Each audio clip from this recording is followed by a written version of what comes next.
Right then, welcome back to the Fixture List. Me, Ronaldo, and we're going to put the world to rights. We're going to talk NFL, we're going to talk PFL, and we're going to talk EFL. But no, that didn't really work. But I was literally about to chime in and say that before you said EFL. But EFL. Yeah, it seemed to follow the pattern. It was unintentional, but we'll roll with it. And if you've just been honey-dicked into thinking we're going to talk about the EFL, sorry, because we're not. What is the EFL? The English Football League. Championship. Shit, I didn't even know. Oh, shit. Honestly. No. I thought it was something else. Now, Honestly. it makes sense. But when you first said it, I thought it was like something different.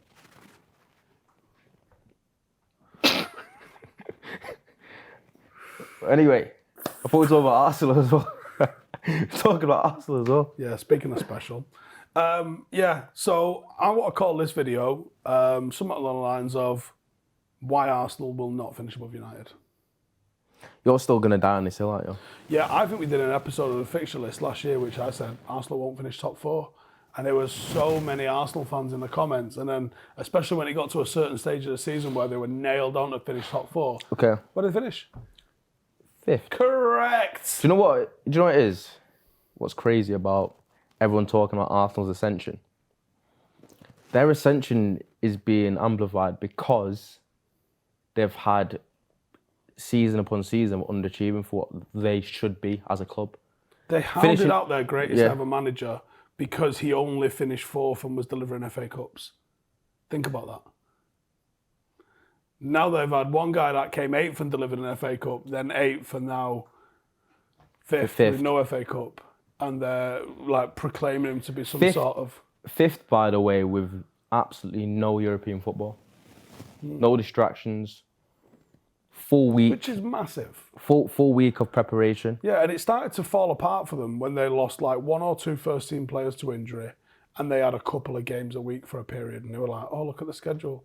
Look at the schedule. And then he started complaining about the schedule. I think the first 3 games, they've looked slightly better, but I still see a lot of what I've seen from the past couple of seasons, and I think at times last season they rode the luck a little bit, and I feel like they have, especially in the first game, they played against a Palace that didn't have a pre-season, who were better than them for the majority of the game. What Arsenal have done is they had an explosive first 15 minutes against Palace, and everyone thinks that's indicative of the whole game. When after that, they blew out, and then Palace were actually better, controlled the game, had better chances. Eze should have equalised. Very unfortunate. I think the XG was 1-1, wasn't it? It was basically the same. And then they had like a deflected on goal that kind of killed the game for 2-0, but it wasn't reflected performance. Against Leicester, who are a bit of a mess at the moment. They win 4-2. Leicester are gash right now. Leicester are and apparently the couple goals they conceded were dodgy. And then they beat Bournemouth. And they beat Bournemouth. Everybody had finishing, 20th? Bottom. And watching that game, he looked like a bottom side, and I don't know how they beat Villa opening day. That must be talking... So that comeback to that is Gerrard. United are shit. And you go, whoa. No one's saying we're not. Yeah, we are. We're not saying we're not. And I think I said on 5, at least at the start of the season, when Joel was getting gassed up on pre-season, we didn't get gassed up on our pre-season, which was a good pre-season. We were just slightly more optimistic, but a lot of United fans still said, we don't think we're probably going to be struggle to compete. No, it actually seems, at least, all the noises that like United are going to try and recruit even more towards the back end of this window, which might make it one of the best windows I think we've had post-Fergie, really. We've signed some...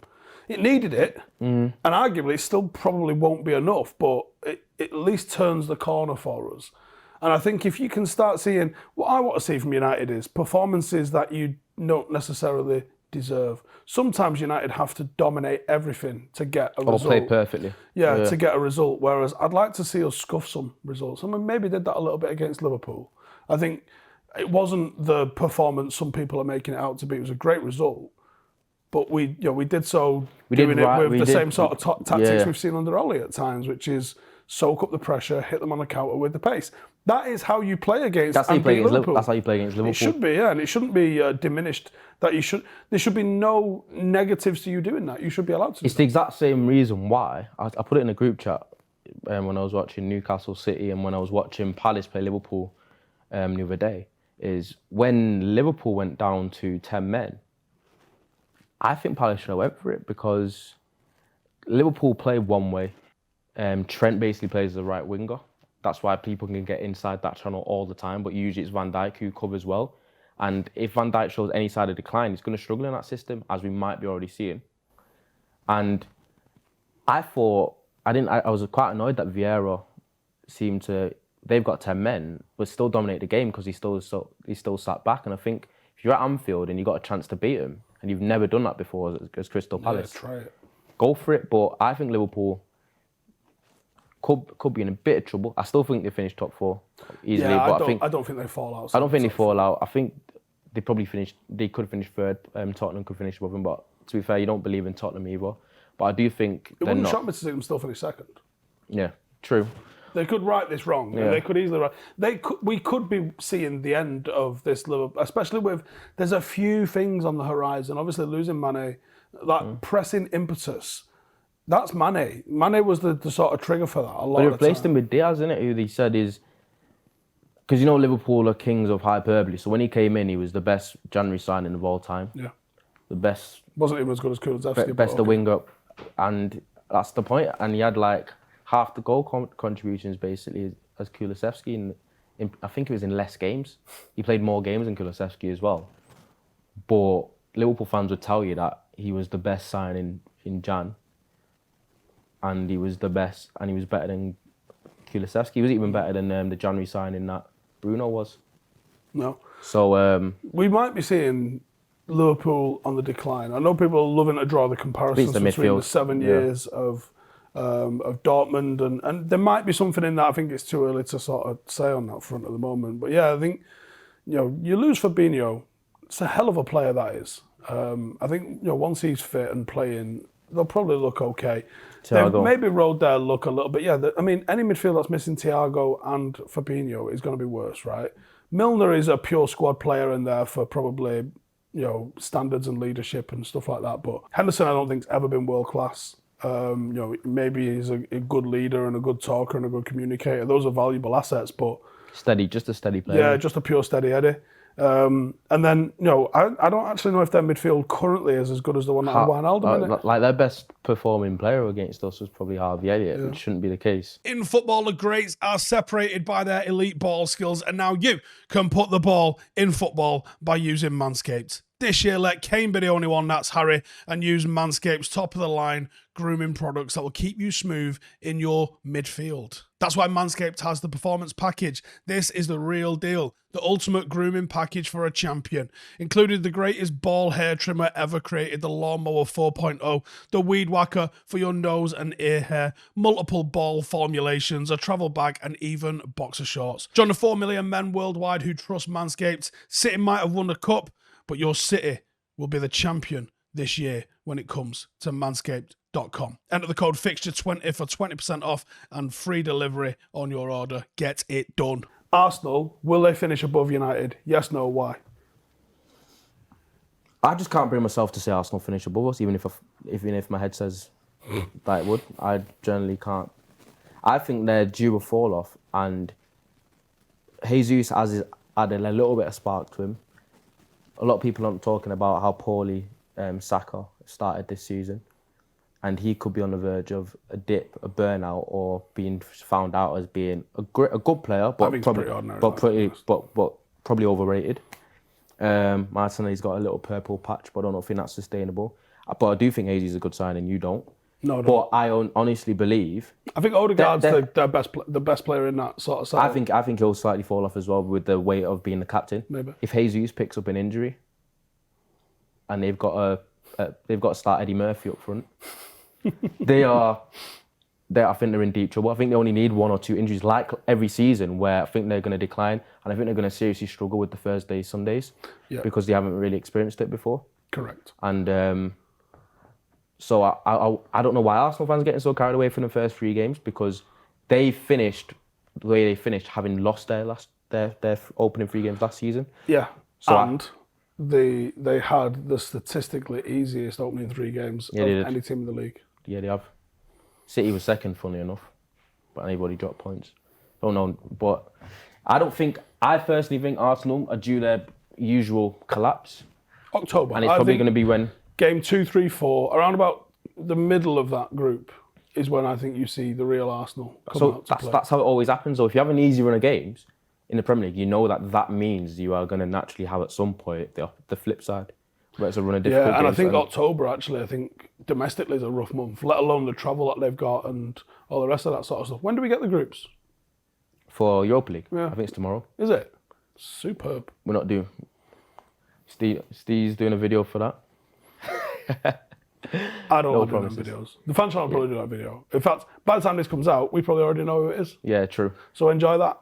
I know, because the Champions League one's tonight, I believe, and then Europa League one tomorrow. All right. Okay, so probably won't touch on what we think United are going to do this week. I'll throw my 2p on that. I think, more or less, what I've just said, I think the schedule in October, the Europa League, the fact that they had the easiest run in, the fact that, you know, a little bit of positivity around players, it happens sometimes. There's always a team that sort of surprises you a little bit with a bit of form. And putting 3 wins together is doable for any team.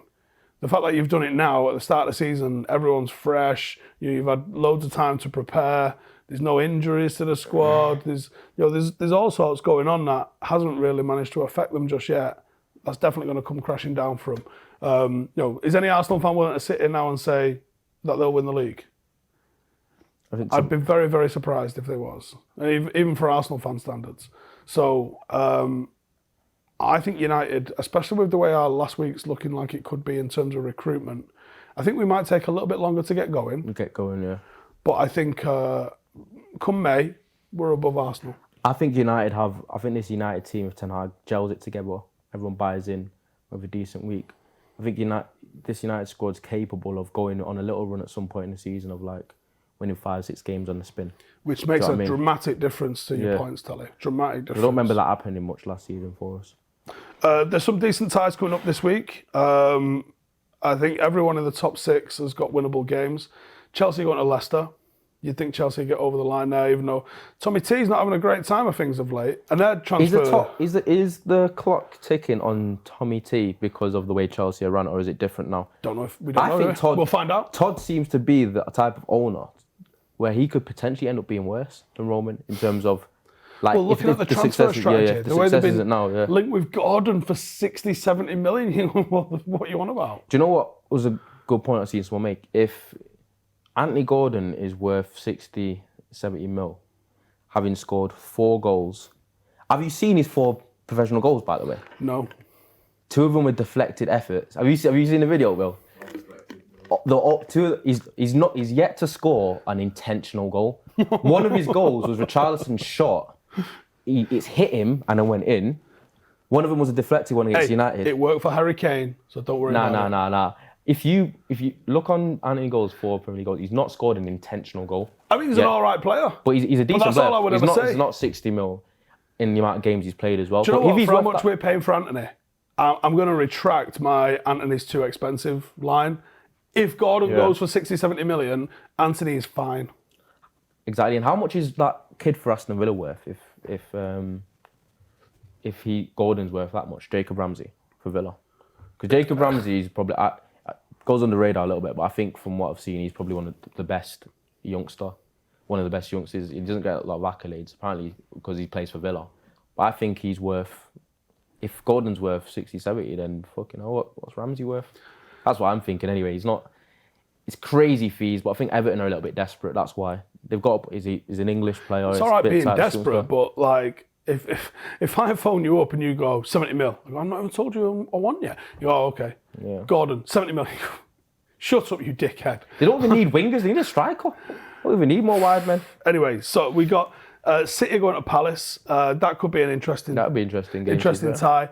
I think Palace could, but won't, actually get an upset there. Do you think there's a potential that Haaland still bangs 35 plus goals this season, but City are still a little bit worse?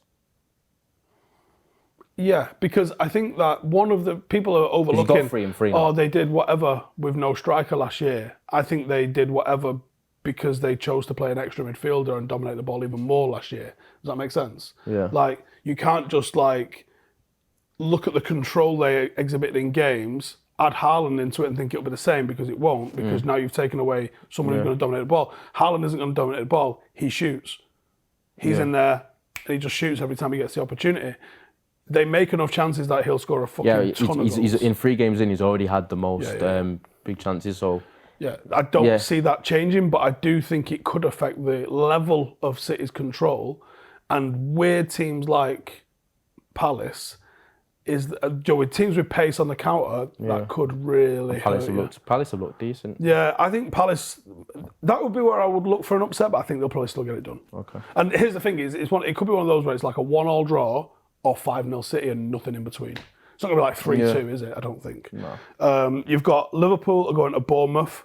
As bad as they've been this year, that's got to be 3 points. I think Liverpool react angrily, and I think Liverpool probably smack Bournemouth like 5-0. If they don't, are they in the shit? If this is like a 0-0. And I can fully see Liverpool absolutely smashing. Oh no, I agree, but I'm just for argument's sake and just playing devil's advocate. I think they smash them, 3 or 4s. I think Bournemouth are miles off. But if they don't, are they in trouble? Yeah, I think they might be in trouble anyway. Arsenal are playing Fulham. I think who've been tricky, but I think they probably still beat these. I think Arsenal still probably win, but I don't think it'll be straightforward. I still think Fulham will give them. Fulham are still in that new team bounce. For the first 6 weeks, usually the promoted teams are a threat, and you don't really want to play them. And speaking of which, Forest against Tottenham. I think Tottenham Forest will be a very interesting game to watch.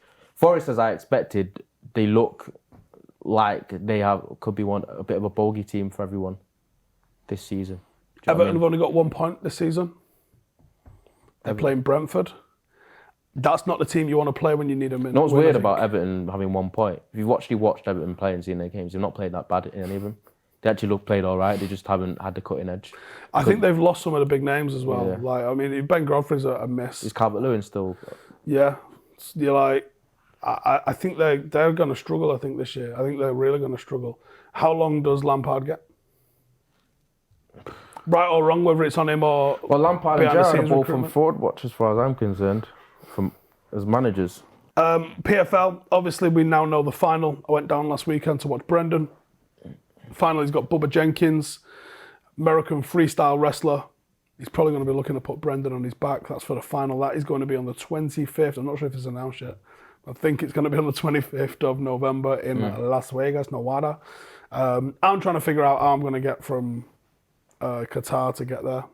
Should I manage to get to Qatar?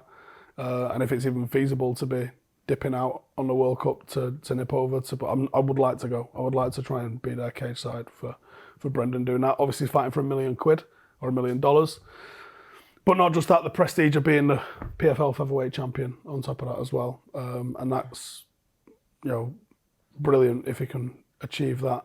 It's 5 rounds. This guy, I think he's fought Wade, who Brendan beat at the weekend, and Wade levered him.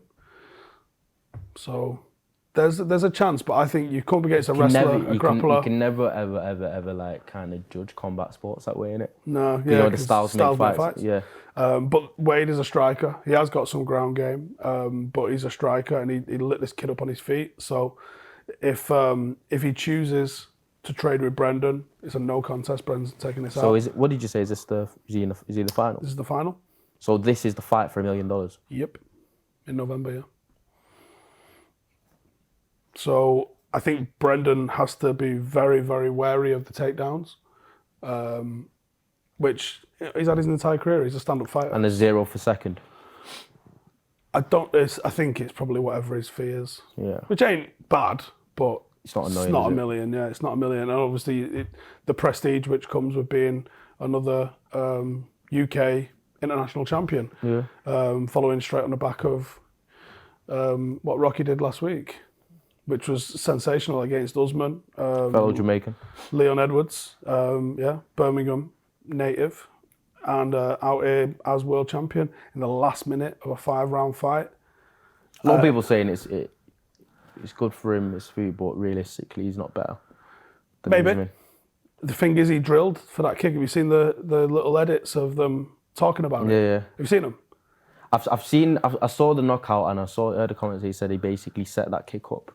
No, it's way more than that. It's so deep. I will send you something, and we'll throw the link in the description for this actually as well. So, UFC Europe put out like a bit of a montage, which is him and his coaches watching a phone footage talking about how Usman steps into a certain way and how he drops one arm, and they were like, high kick is on for that. And it shows you them talking like quite in depth. Is that the about first it. time he tried that high kick in the No, fight? I don't think it was the first time he tried it in the fight. But the guy in the corner was like, "You got to do it now. You got to do it now. Like this is it. It's the last round. You got to do it now." But then they showed you loads of footage. I saw the corner footage of his coach basically going ballistic at him, saying, basically tell him straight, you're fucking behind, you need a knockout, you're talking wake up kind of thing. Complete opposite to how... What they've got in training, they've got him drilling that kick. And you can hear the conversation with, that's how he's gonna set it up like this, and he's gonna do this, and then that's when it's gonna be there. I love that detail. That's some seriously good coaching, that. So congratulations to Leon and all of his team. And brilliant for UK MMA to have another UK champion. Pretty sure the rematch will be the first defence that he has of it, and I don't necessarily know how that goes for him. Usman's looked invincible, but you just put him asleep with his eyes open. Scary. But yeah, so from an MMA point of view, last week was a brilliant weekend. Not a brilliant weekend if you was a British boxing fan.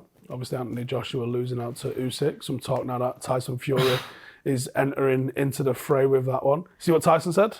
Yeah, but you know what? Usyk's a middleweight. He's a middleweight. I put my hand right through him. Yeah.